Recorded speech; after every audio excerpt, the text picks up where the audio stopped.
यूनानी शहर पड़ास के जंगलात में हौलनाक आग भड़क उठी है। यूनान के जंगलात में लगने वाली खौफनाक आग ने बड़े रकबे को तेजी से अपनी लपेट में ले लिया है। इस वक्त यूनान के जंगलात में 150 से ज़ायद मकामात पर शदीद आग लगी हुई है, जो तेज़ हवाओं की वजह से मुसलसल फैल रही है।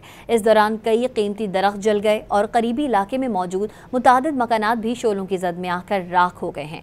रॉयटर्स की जानिब से जारी फुटेज में हर जानिब आग के सुर्ख शोले और धुआं देखा जा सकता है। वीडियो में शहरियों को अफरा तफरी के आलम में भागते हुए भी देखा गया है।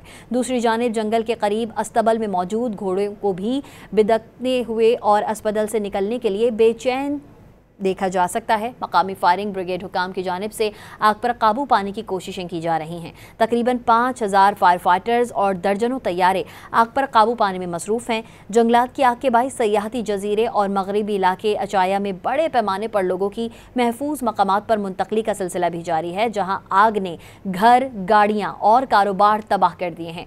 अचाया के महर ने आग को काबू से बाहर करार देते हुए बताया कि बाज़ साहिली इलाकों में नाकाबिले तलाफी नुकसान हुआ है। यूनानी हुकाम ने खबरदार किया है कि आने वाले दिनों में हालात मज़ीद ख़राब हो सकते हैं।